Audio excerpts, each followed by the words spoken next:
안녕하세요. 진리에 헌신하는 교회 잡다한 기독교 지식 TV입니다. 오늘은 구약 성경 중 페르시아 제국과 성경과의 관계를 간단히 알려드리겠습니다. 고대 페르시아 제국은 기원전 550년 키루스 2세에 의해 아케메네스 왕조가 창건되었으며 이후 데리우스 1세 때 전성기를 맞이해 동쪽으로는 북인도, 북쪽으로는 중앙아시아, 서쪽으로는 불가리아와 그리스, 남쪽으로는 이집트까지 이르는 광대한 영토를 통치한 세계 최초의 거대 제국이었습니다. 다리우스 1세는 20여 개의 속주의 총독을 파견하고 왕의 길과 역참, 문화 등 대규모 인프라를 구축해 제국의 통합과 번영을 이끌었으며 페르세폴리스 등 웅장한 건축물과 예술, 과학, 천문학, 수학 등 다양한 분야에서 발전이 이루어졌습니다. 페르시아 제국은 그리스와 여러 차례 전쟁, 마라톤 전투, 테르모필레 전투, 살라미스 해전 등에서 패배하며 침체기를 겪었으나 여전히 중동과 유럽, 아시아를 아우르는 강대국으로 남았습니다. 기원전 330년 마케도니아의 알렉산드로스 대왕에 의해 멸망했으며 이후 헬레니즘 문명 형성에 큰 영향을 미쳤습니다. 행정, 법률, 도로, 우편 등 다양한 제도와 문화는 로마와 서양 문명에 깊은 영향을 남겼습니다. 고대 페르시아 제국은 다양한 민족과 문화가 융합된 거대한 제국으로 오늘날 중동과 세계 역사에 큰 족적을 남겼습니다. 지금부터 성경 속에 나타난 고대 페르시아 제국을 통해 하나님의 세계 경영이 어떻게 나타난지 살펴보겠습니다. 고대 페르시아 제국 주요 왕들입니다. 페르시아는 현재 이란을 가리키고요. 첫 번째는 고레스입니다. 키루스 2세라고도 하고요. 재위기간은 기원전 557년부터 528년입니다. 그 다음으로는 아하수에로 또는 아닥사스다인데요. 캄비세스 2세라고 합니다. 재위기간은 기원전 528년부터 522년. 그 다음으로는 다리오 또는 다리우스 1세라고 하는데요. 재위기간은 기원전 522년부터 486년입니다. 그 다음으로는 아하수에로 크세르크세스라고 하는데요. 재위기간은 기원전 486년부터 465년입니다. 그 다음으로는 아닥사스다 아르타크세르크세스입니다. 재위기간은 기원전 465년부터 424년. 마지막으로 다리오입니다. 다리우스 3세고요. 재위기간은 기원전 336년부터 330년입니다. 고레스라는 왕은 성경에서는 이사야서 44장 28절과 이사야서 45장 1절에 나오고요. 역대하 36장 22절 23절, 그 다음에 에스라 1장 1절 2절에 나오는 인물입니다. 그 다음으로 아하수에로 또는 아닥사스다인데요. 캄비세스 2세입니다. 이 사람은 에스라 4장에 나오고요.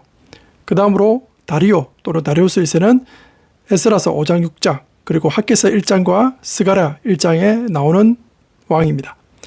아하수에로 크세르크세스인데요. 에스더서 전체를 에서 나오는 왕입니다.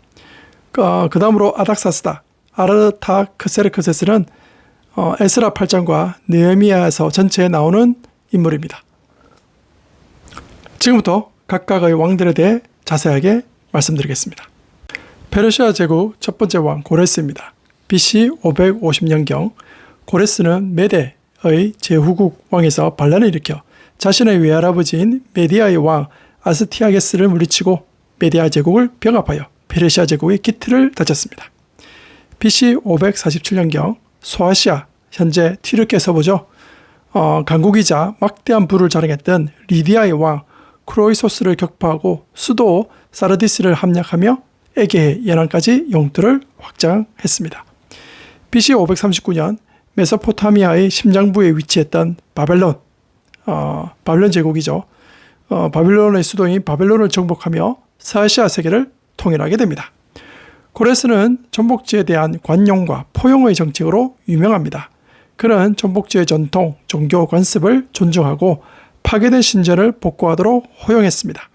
이로 인해 바벨론의 포로로 잡혀있던 유대인들을 해방시키고 예루살렘으로 돌아가 성전을 재건할 수 있도록 지원했습니다. 이 점토 원통에는 고레스의 통치 이념이 새겨져 있는데요. 그는 전복지의 전통, 종교, 관습을 존중하고 파괴된 신전을 복구하도록 허용했습니다. 이 원통은 오늘날 세계 최초의 인권 선언문 중 하나로 평가받기도 합니다. 하지만 고레스 왕이 태어나기 150년에서 200년 전에 이미 이사야 선지자에 의해 예언된 바가 있었습니다. 이사야서 44장 28절 고레스에 대하여는 이르기를 내 목자라 그가 나의 모든 기쁨을 성취하리라 하며 예루살렘에 대하여는 이르기를 중건되리라 하며 성전에 대하여는 내 기초가 놓여지리라 하는 자니라. 이사야서 45장 1절 여호와께서 그의 기름 부음을 받은 고레스에게 이같이 말씀하시되 내가 그의 오른손을 붙들고 그 앞에 열국을 항복하게 하며 내가 왕들의 허리를 풀어 그 앞에 문들을 열고 성문들이 닫히지 못하게 하리라. 선지자 예레미야는 유다가 바벨론에 멸망할 것과 포로 생활의 기간이 70년이 될 것임을 예언했습니다. 이 예언은 고레스 칙령을 통해 유대인들이 귀환하게 되면서 성취되었습니다. 예레미야 25장 11절 이 모든 땅이 폐허가 되어 놀랄 일이 될 것이며 이 민족들은 70년 동안 바빌론의 왕을 섬기리라. 예레미야 29장 10절 여호와께서 이와 같이 말씀하시니라. 바빌론에서 70년이 차면 내가 너희를 돌보고 나의 선한 말을 너희에게 성취하여 너희를 이곳으로 돌아오게 하리라. 그리고 드디어 이사야와 예레미야 선지자의 예언이 성취되게 됩니다. 에스라 1장 1절 4절 바사왕 고레스 원년에 여호와께서 예레미야의 입을 통하여 하신 말씀을 이루게 하시려고 바사왕 고레스의 마음을 감동시키시매 그가 온 날에 공포도 하고 조소도 내려 이르되 바사왕 고레스는 말하노니 하늘의 하나님 여호와께서 세상 모든 나라를 내게 주셨고 내게 명령하사 유다 예루살렘의 성전을 건축하라 하셨나니 이스라엘 하나님은 참신이시라. 너희 중에 그의 백성된 자는 다 유다 예루살렘으로 올라가서 이스라엘 하나님 여호와의 성전을 건축하라. 그 남아있는 백성이 어느 곳에 머물러 살든지 그곳 사람들이 마땅히 은과 금과 그 밖의 물건과 짐승으로 도와주고 그 외에도 예루살렘에 세울 하나님의 성전을 위하여 예물을 기쁘게 드릴지니라 하였더라. 바사 페르시아 시대 유대인의 예루살렘 귀환이 총 3차례 이루어지는데요. 1차 귀환이 기원전 537년에 이루어집니다. 주된 목적은 성전 재건축입니다. 에스라 1장과 2장을 보시게 되면 고레스 왕에 의해 유다 총독 스룹바벨과 대제사장 예수아 그리고 42,360여 명의 유대인이 귀환하게 되죠. 에스라서 3장에는 여호와께 번제를 드리고 성전 공사가 시작됩니다. 하지만 에스라서 4장에는 사마리아인에 의해 성전 공사가 중단됩니다. 에스라 5장 6장에는 학개와 스가랴 선지자에 의해 성전 공사가 재개되고 다리오 왕의 조세에 의해 성전 공사가 지속 수행됩니다. 그리고 공사 시작 후 20여 년 만에 제2차 성전이 완공됩니다. 두 번째 왕은 성경에는 아하수에로 또는 아닥사스다인데요. 역사적으로는 감비세스 2세입니다. 가장 큰 업적은 기원전 525년에 이집트를 정복하고 페르시아 제국의 영역에 편입시킨 것입니다. 이로써 이집트의 파로를 겸하게 되었으며 페르시아 제국은 오리엔트 전체를 통일하는 대제국이 됩니다. 그는 나일강 삼국지의 펠리시움 전투에서 이집트 26왕조의 푸삼티크 3세를 격파하고 수도 멤피스를 함락시킵니다. 이 와중에도 유대인들은 성전 건축을 진행하게 됩니다. 그러다가 에스라 4장에 유다와 베냐민의 대적인 사마리아인들이 방해를 하게 됩니다. 고레스 주기부터 다리오가 즉위할 때까지 관리들에게 뇌물을 주어 성전 건축 계획을 맡게 됩니다. 또한 사마리아인들은 그 당시 페르시아 왕인 감비세스 2세에게 글을 올려 유대인들의 성전 건축을 지속 방해하게 됩니다. 끝내 감비세스 2세에 의해 성전 건축이 중단하게 됩니다. 하지만 선지자 학개와 스가랴의 예언에 의해 유다 총독 스룹바벨과 대제사장 예수아는 하나님의 성전 건축을 다시 시작하게 되고 선지자들은 이를 돕게 됩니다. 관련된 내용이 에스라서 5장 1절 2절에 나옵니다. 페르시아 세 번째 왕은 다리오스 1세입니다. 전국을 약 20개 속주로 나누고 각각의 총독인 사트라프를 파견하여 통치하게 했습니다. 총독들을 감시하기 위해 왕의 눈, 왕의 귀라 불리는 감찰관을 파견하여 중앙 집권을 꾀했습니다. 무역 촉진과 제국의 빠른 명령 전달을 위해 유명한 왕의 길을 건설하고 길을 따라 역전제를 정비했습니다. 그는 또한 이집트에서 나일강과 홍해를 연결하는 운하를 건설하기도 했습니다.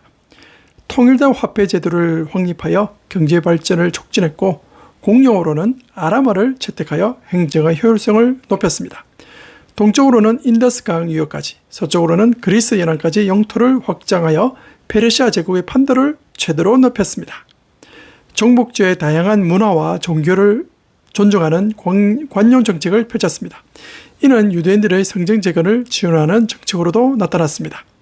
7세 말기에는 그리스 원정에 나섰으나 마라톤 전투에서 아테네군에게 패배하는 등 그리스 페르시아 전쟁에서 어려움을 겪었습니다.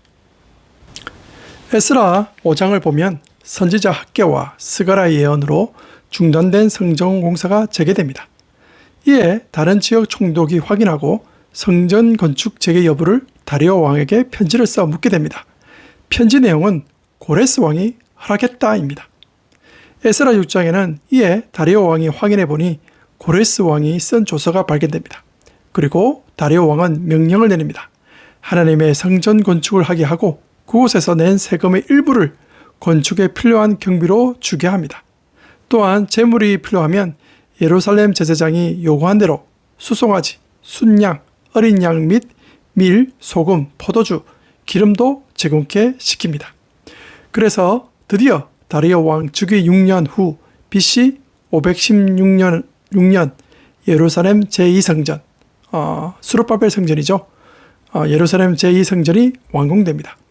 바벨론 느부갓네살 왕에 의해 성전이 파괴된 지 꼭 70년 후의 일입니다. 그리고 제사장들과 레위 사람들이 모두 몸을 정결하게 하고 유월절을 지키게 됩니다. 여기서 잠깐 다리우스 1세 때 치러진 제1차 그리스 페르시아 전쟁에 대해 간단히 알아볼게요. BC 500년 페르시아 지배를 받던 이오니아 지방 도시국가들이 반란을 일으킵니다. 반란의 중심지인 밀레투스는 그리스 본토에 지원을 요청하였고 아테네는 지원군과 함선을 보내게 됩니다. 이에 이오니아 반란군이 페르시아 지방 수도인 사르디스까지 점령하자 다리우스 1세는 군사를 보내 반란을 진압하기 시작합니다. BC 494년 페르시아군이 밀레투스를 함락시키면서 반란을 완전히 진압하게 됩니다. 그리고 다리우스 1세는 반란을 지원한 아테네에 대해 보복 원정을 준비하게 됩니다. BC 492년 다리우스 1세는 사위인 라두노니우스를 총사령관으로 하여 제1차 그리스 원정을 시작하게 됩니다. 함선 300여 척을 이끌고 헬레스폰토스 해협을 지나 아토스 곳을 지날 때 태풍을 만나게 되고 300여 척의 배는 난파를 당하게 됩니다. 태풍으로 인해 큰 피해를 입은 페르시아군은 어쩔 수 없이 철수하게 되면서 그리스 원정은 허무하게 끝나게 되죠. BC 490년 다리우스 1세는 아테네를 직접 공격하기 위해 에레트리아에 상륙하여 점령하고 마라톤 평원에서 아테네군과 마주치게 됩니다. 여기서 아테네 총사령관 밀티아데스는 우수한 전략으로 페르시아군을 물리치게 됩니다. 이 전투로 페르시아군은 6,400여 명의 사냥자가 나왔으나 아테네군은 고작 192명이었습니다. 이리하여 제1차 페르시아 그리스 전쟁은 페르시아 패배로 끝나게 됩니다. 아하수에로 크세르크세스 기원전 483년에 아하수에로 제위 3년에 바사와 메데의 장수와 귀족, 지방관을 모아 110일 동안 잔치를 벌이는데 왕후 와스디가 왕의 명령을 거부하여 폐위되는 사건이 발생합니다. 에스더 1장 기원전 480년 다리우스 왕이 마라톤 전투에서 패배한 것에 대한 보복으로 대규모 군대를 이끌고 제2차 그리스 원정을 떠납니다. 헬레스폰트 해협을 건너기 위해 부교를 건설하고 테르모필레 전투에서 스파르타의 레오니다스 왕과 300용사로 알려진 그리스 연합군과의 전투에서 승리를 합니다. 이후 아테네를 점령하고 아크로폴리스를 파괴하죠. 살라미스 해전에서 페르시아 해군이 그리스 연합군에게 결정적인 패배를 당합니다. 기원전 479년 플라타이아 전투에서도 그리스 연합군이 페르시아 육군을 격파하면서 크세르크세스의 그리스 원정은 실패로 끝나고 말죠. 기원전 478년 아하수에로는 새로운 왕비를 데리는데 이때 유대인 여자 에스더가 왕후로 선택됩니다. 에스더 2장. 고대 페르시아 왕 아하수에로의 총리 하만은 모든 신하들이 자신에게 무릎을 꿇고 절하는 것을 당연하게 여겼으나 유대인 모르드게는 하나님 외에는 절하지 않아 이를 거부합니다. 하만은 앙심을 품고 모르드게 한 사람뿐만 아니라 페르시아 제국 내 모든 유대 민족을 말살할 계획을 세웁니다. 하만은 왕을 속여 전국의 유대인을 죽이고 재산을 빼앗는 내용의 조서, 왕의 명령을 반포하도록 허락을 받아냅니다. 이 소식을 들은 모르드게는 크게 슬퍼하며 왕비 에스더에게 유대 민족을 위해 왕에게 나아가 구해달라고 간청합니다. 당시 왕이 부르지 않았는데 나아가면 죽임을 당할 수 있었지만 모르드게는 네가 왕 후의 자리를 얻은 것이 이때를 위함이 아닌지 누가 알겠느냐고 에스더를 설득합니다. 에스더는 죽으면 죽으리라는 각오로 3일간 금식 후 왕의 부름 없이 왕 앞에 나아갑니다. 다행히 왕은 에스더에게 금규 호를 내밀어 살립니다. 에스더는 왕과 하만을 두 차례 잔치에 초대하고 두 번째 잔치에서 왕에게 자신의 민족과 자신이 하만의 음모로 인해 죽게 될 위기에 처했음을 밝힙니다. 왕은 크게 분노하고 하만은 모르드게를 매달기 위해 자신이 세워놓았던 장대에 역으로 자신이 달려 죽임을 당합니다. 이후 모르드게는 왕의 총리가 되고 왕의 명령은 철회할 수 없었기에 모르드게와 에스더는 유대인들이 자신들을 해치려는 자들로부터 스스로 방어할 수 있는 권리를 부여하는 새로운 조서를 반포하여 유대 민족을 멸망에서 구하게 됩니다. 이리하여 생겨진 절기가 불임절이며 지금도 태양력 6월 말 또는 3월 초에 이 절기를 지킵니다. 여기서 잠깐 아하수에로의 제2차 그리스 페르시아 전쟁에 대해 간단히 알아볼게요. 기원전 480년 페르시아는 육군과 해군을 이용하여 그리스 아테네로 진군하기 시작합니다. 페르시아 육군에 대해서는 스파르타군이 담당하고 해군에 대해서는 그리스 함대가 담당하기로 합니다. 페르시아 육군이 헬레스폰토스 해협을 지나 그리스의 관문인 테르모필레에서 스파르타군과 맞닥뜨리게 되죠. 이를 다룬 영화가 300입니다. 스파르타와 레오니다스 1세와 그의 300용사는 3일간 페르시아군을 상대하였으나 패배하게 됩니다. 하지만 이로 인해 그리스군이 페르시아 함대를 대응하기 위한 시간을 벌어주게 되죠. 테르모필레 전투에서 승리한 페르시아군은 바로 아테네로 진군하여 아테네를 점령하게 됩니다. 하지만 이미 아테네 시민들은 살라미스로 피난을 간 후였습니다. 이를 알게 된 페르시아 함대는 곧장 살라미스로 이동하게 되죠. 이것이 바로 그 유명한 살라미스 해전입니다. 그리스는 아테네의 장군 테미스토클레스가 해군 작전을 주도했으며 페르시아는 아하수에로가 직접 진두 지휘하게 됩니다. 페르시아 함대는 1200여 척이나 되었으나 아테네 함대는 고작 300여 척의 뿐이었습니다.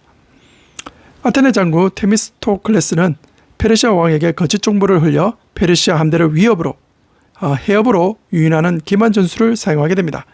좁은 해협에 밀집한 페르시아 함선들은 서로 충돌하며 전열이 무너졌고 작고 밀접한 그리스의 3단 노선들이 이 틈을 노려 페르시아 함대를 격파했습니다. 그리스 연합군의 승리로 페르시아 함대는 막대한 손실을 입고 아시아로 철수하게 되죠. 이 해전의 승리는 그리스 페르시아 전쟁의 결정적인 전환점이 되었고 페르시아의 침략 야욕에 큰 타격을 입힙니다. 또한 고대 그리스의 독립과 번영의 토대가 되었고 서양 문명의 발전을 보장한 역사상 가장 중요한 전투 중 하나로 평가받습니다. 다음으로 아닥사스다, 아르타크세스입니다. 아닥사스다는 부친 아하수에로가 암살된 후 혼란을 수습하고 왕위에 오릅니다. 초기에는 이집트에서 일어난 대규모 반란을 지렴하는 데 상당한 기간을 보냈습니다. 그리스와의 관계는 이전 왕과는 달리 직접적인 대규모 전쟁보다는 외교와 재정 지원을 통한 간접적인 전략을 선호했습니다. 칼리아스 평화 조약을 통해 그리스와의 오랜 전쟁을 공식적으로 종결시키기도 합니다. 성경에서는 에스라에게 칙령을 내려 예루살렘의 율법을 제정하고 성전을 관리할 수 있는 권한을 부여했습니다. 에스라 7장입니다. 자신의 술 맡은 관원이었던 느헤미야가 예루살렘 성벽 재건을 요청하자 그를 유대 지방의 총독으로 파견하여 성벽 재건을 적극적으로 지원하기도 했습니다. 느헤미야 2장입니다. 앞에서 페르시아 시대 유대인의 예루살렘 귀환에 대해서 말씀드렸는데요. 1차 귀환에 대해서 언급하였습니다. 그 다음으로는 2차 귀환입니다. 2차 귀환, 기원전 458년 주요 내용은 율법 재확립입니다. 에스라 7장 8장 율법 교사이면서 제사장인 에스라가 아닥사스다 왕 조서를 들고 약 5천여 명의 유대인과 함께 귀환하게 됩니다. 특히 에스라 7장 10절에 보면 여호와 율법을 연구하고 준행하며 율례와 규례를 이스라엘에게 가르치기로 결심했다는 내용이 납니다. 에스라서 9장 10장 또한 이스라엘 백성들의 가증한 일에 대해 대각성 회개운동을 함으로써 거룩한 백성으로 살아가야 한다는 하나님의 말씀도 가르쳤습니다. 3차 귀환입니다. 기원전 445년 주요 내용은 성벽 재건입니다. 느헤미야서 1장 예루살렘의 피폐한 상황과 동포들의 고난을 듣고 느헤미야는 하나님께 수일 동안 금식 기도를 하게 됩니다.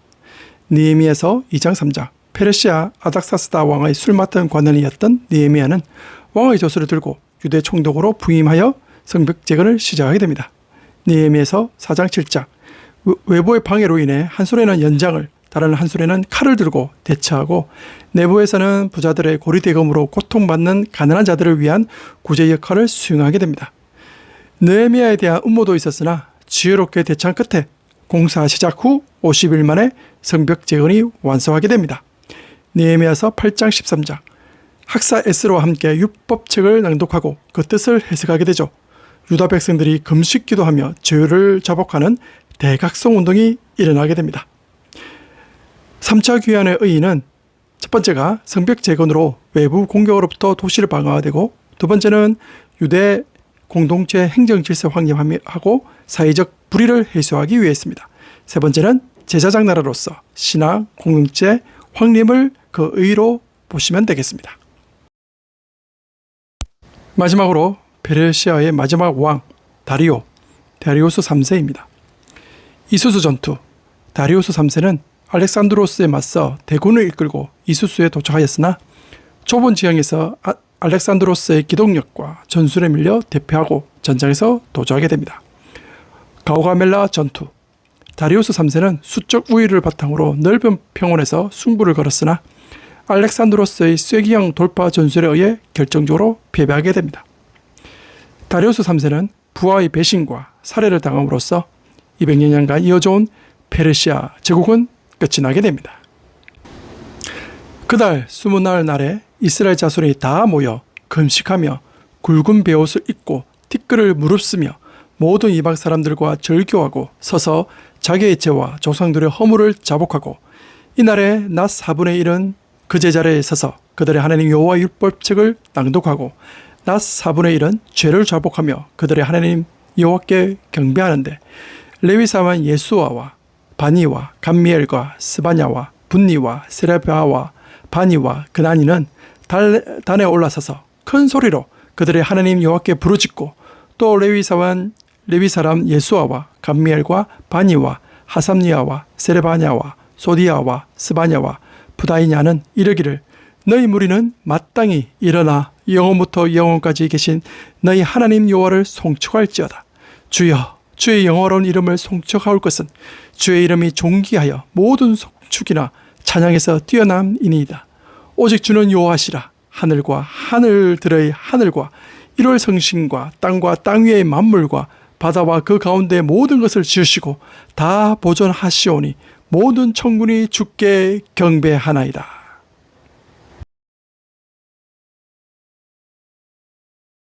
잠시만 오해 소지가 있어서 두 가지만 좀 짚어보겠습니다.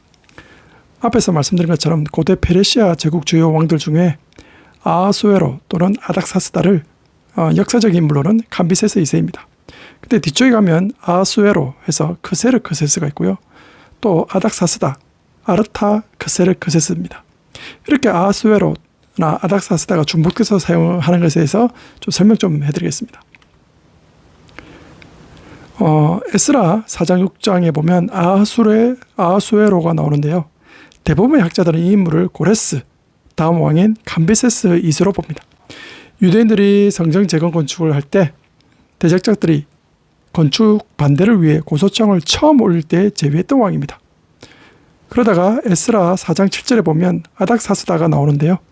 감비세스 2세 다음으로 잠깐 통치했던 왕인 바르디아로 추정합니다.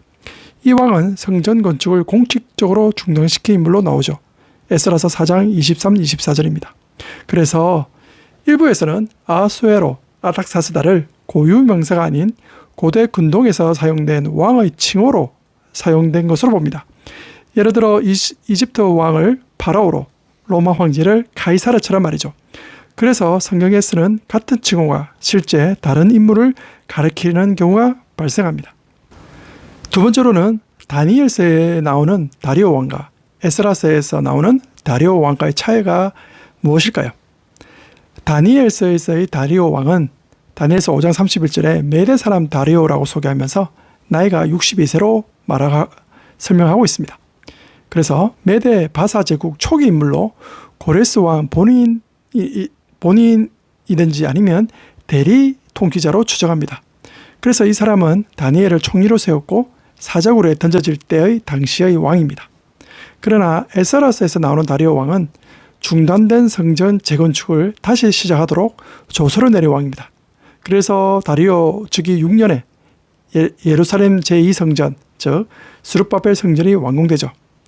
그리고 역사적으로는 1차 페르시아 그리스 전쟁의 마라톤 전투에서 그리스 아테네에게 패배를 당한 왕이기도 합니다. 이렇게 두 가지 오해 소지가 있는 두 가지를 말씀드렸습니다. 그럼 안녕.